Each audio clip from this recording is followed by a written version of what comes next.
13వ రోజుకు రైతాంగ ఉద్యమం శంభు కనౌరి వద్దే బైఠాయింపు. నేడు WTO కేంద్రం దిష్టిబొమ్మల దహనం. 29న కార్యాచరణ ప్రకటన. లోక్సభ ఎన్నికలు సమీపిస్తున్న క్రమంలో కోడ్ అమల్లోకి వచ్చినా కూడా డిమాండ్ల సాధన కోసం తమ పోరాటాన్ని కొనసాగిస్తామని రైతు నేత సర్వన్ సింగ్ పంధేర్ నొక్కి చెప్పారు. పంజాబ్ హర్యానా సరిహద్దుల్లో రైతాంగ ఉద్యమం ఆదివారం 13వ రోజు కొనసాగింది. వేలాది మంది రైతులు శంభు కనౌరి సింఘు టిక్రీ సరిహద్దుల వద్ద తమ ఆందోళనలు కొనసాగించారు. ఢిల్లీ చలో మార్చును శంభు కనౌరిలో ఈ నెల 29 వరకు నిలిపివేయగా 28వ తేదీ వరకు ధర్నాలు కొనసాగుతాయని పంధేర్ తెలిపారు. ఉద్యమ భవిష్యత్ కార్యాచరణను 29న ప్రకటిస్తామన్నారు. రైతులపై దాష్టీకాలు, అమానుషాలు, కర్కసత్వాన్ని తీవ్రంగా ఆక్షేపించారు.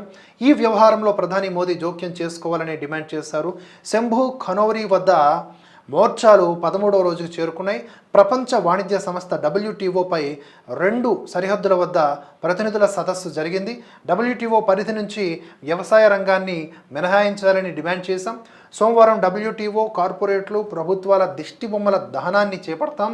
27న కిసాన్ మజ్దూర్ మోర్చా, సంయుక్త కిసాన్ మోర్చా ప్రతినిధులు సమావేశమవుతారు. 28న రెండు ఫోరాలు చర్చించి భవిష్యత్ కార్యాచరణ నిర్ణయిస్తాయి.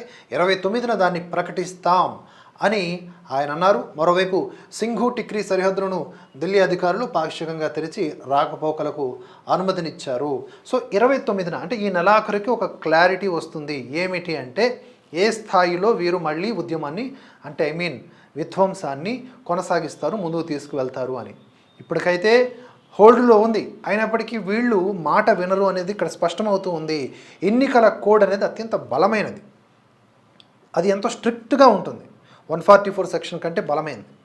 అలాంటి ఎన్నికల కోడ్ ఉన్నా కూడా, ఒక ఎమర్జెన్సీ టైం లాంటిది ఉన్నా కూడా వీరు విధ్వంసం క్రియేట్ చేస్తాం, విన్యాసాలు ప్రదర్శిస్తాం అని చెప్పేసి మాట్లాడుతూ ఉన్నారంటే దీన్ని కంట్రోల్ చేయటం కేంద్రానికి కత్తి మీద సామే. ఒక పక్క ఎన్నికలకు సంసిద్ధం అవ్వాలి, ఈ వ్యవహారాలు చూసుకోవాలి, శాంతి భద్రతలకు విఘాతం కలగకూడదు. పలు రాష్ట్రాల్లో గొడవలు, అల్లర్లు జరుగుతాయి ఇదే టైంలో.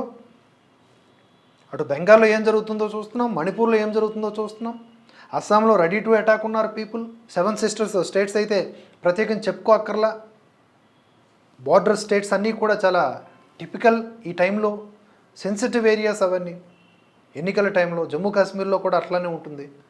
మరి ఈ టైంలో ఒకవైపు దేశ రాజధాని నడిబొడ్డులో వీళ్ళు చేస్తున్నటువంటి ప్రదర్శన. కనీసం ఎన్నికల తరువాతనైనా వీరి యొక్క డిమాండ్స్ని పెట్టుకుంటారా? ప్రజాక్షేమం కోసం, ప్రజాస్వామ్యాన్ని కాపాడడం కోసం. ఎన్నికలంటే ప్రజాస్వామ్యాన్ని కాపాడేటటువంటి కీలక ఘట్టమే కదా. కానీ ఎందుకు చేయట్లేదు ఇక్కడ ఆలోచించండి. బీబీసీ లాంటి పత్రికలు లేకపోతే మీడియా ప్రచురించేటటువంటి కథనాలకి ప్రభావితం కాకండి. అది ఎంతసేపు కూడా ఇటువంటివి ఎలివేట్ చేస్తూ రైతుల్ని అణచివేస్తున్నటువంటి కేంద్ర ప్రభుత్వం అనే కోణంలోనే ప్రచారం చేస్తూ ఉంటుంది. దయచేసి వాటిని నమ్మకండి. ఎందుకంటే అవి శాంతి భద్రతలకు విఘాతం కలిగించేటటువంటి అంశాలు, వార్తలు. సో బీబీసీలో ఒక వార్త ఏదన్నా వచ్చింది అంటే దాన్ని ఇంకో కోణంలో చూడడం నేర్చుకోండి. బీబీసీ మీద కూడా మనం స్పష్టంగా ఒక ప్రోగ్రాం చేయబోతున్నాం. అది ప్రచురించే కథనాలు, దాని వెనక మర్మాలు, ఇవి కూడా చెప్దాం మనం.